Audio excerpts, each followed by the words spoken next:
Good afternoon and welcome back to a brand new video. Today's title is all about one of the most common mistakes that I see club golfers make with the big dog, the driver. It's frustrating, right? And you know what that is. We slice it, we lose yards. Now by the end of this video, it's a short, quick one today, but you're going to be able to drive the golf ball longer. Let me tell you why. Now, I had James with me for a lesson, when was it? 2 weeks ago.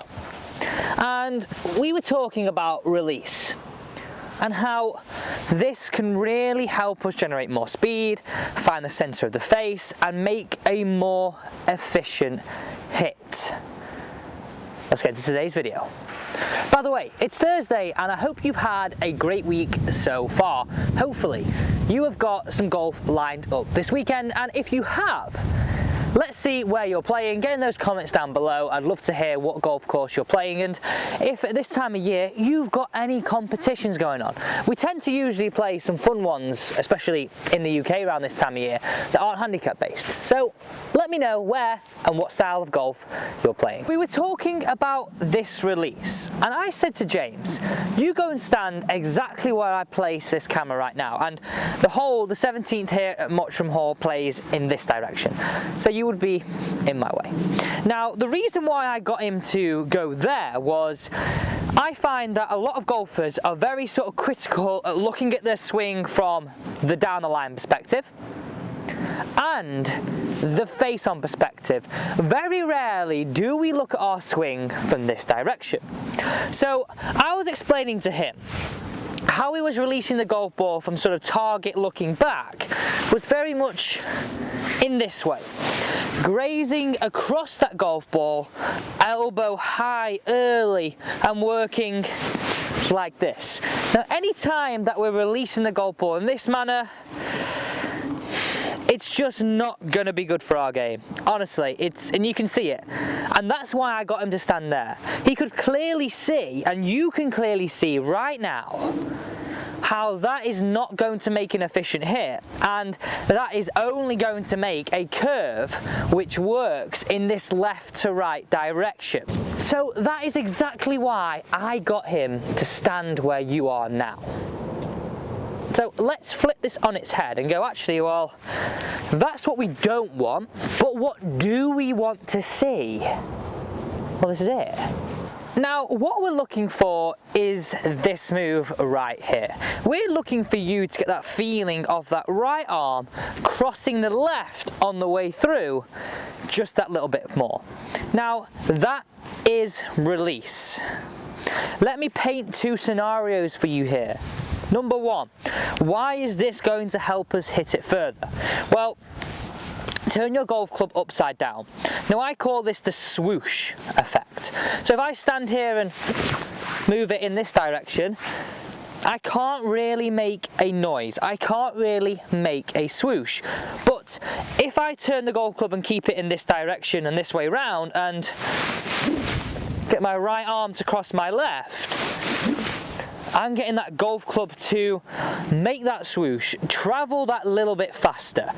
And I use this analogy to understand that, to go alongside this swoosh. So you've actually heard the difference. You've heard that golf club make that little bit of a swoosh. So you can actually hear it travel faster. And I would really encourage you at this moment just to pause that, and if you're at the range, try that.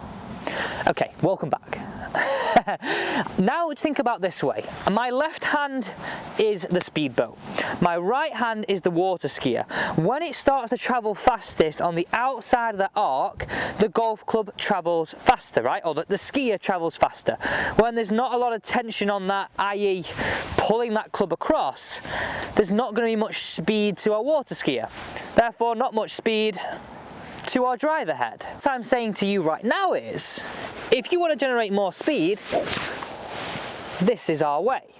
Now combine that with point number two, you can really start to see how you watching right now, are going to add those few extra yards. Bye bye playing partners, bye bye. So combining that with how our golf club is not going to be glancing across the ball, but now releasing from in to out and getting that feeling of that club head being a little bit more closer and squarer relative to our club path, this makes a more efficient hit. Anytime we're grazing and glancing across something, it's not going to be very efficient.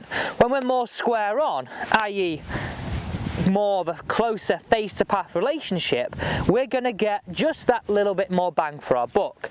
Look at this quite simply on the close-up. Grating across it, you can see why I'm not catching much of the ball, not being very, very efficient. Whereas if I create a more square on hit or a closer face to path relationship on a centered hit, this is going to add so many more yards. So in simple terms, we're getting you to add some speed through that feeling of the swish and create a more of a closer face to path relationship. Because as I said right at the start of the video, over there sat in the buggy, I'm quite liking a buggy. I don't usually like playing golf in a buggy, I have to say, but when it's cold like this, might sound backwards, but it's actually quite good because I can put my coat on. Anyway, back to the video. So I'm saying to you, we're glancing across with an open face, not very efficient in that hit. We're now swinging it a little bit faster because of our swoosh effect, but also our club and our club path are traveling in a much better relationship. Less of a glancing hit, better, stronger hits down the fairway. And as I mean here, like most of us, we swing a little bit out to in with an open face, or quite a lot out to in with a massively open face. Whereas right now, this is going to encourage you to swing more into out with a bit more of a square to close face, which is going to truly change your ball flight and change the distance you're hitting it. So feel this, a little bit more detail here, but feel this. Look at it in this direction, just create a few practice swings where you swing through and pose this position here. Okay, swing through, pose this position here, and don't be scared to do this with a bit of speed. Unbalanced, no speed, falling over. Don't be scared to give this a little bit of speed. So we're really looking at that point on the way through for that right hand just to across the left as you go sort of past shoulder height and past to hip height on the way through. A simple, easy one today, which is going to help you create more club head speed and a better club face at impact. Stop this out to in open face and get this feeling of actually releasing it.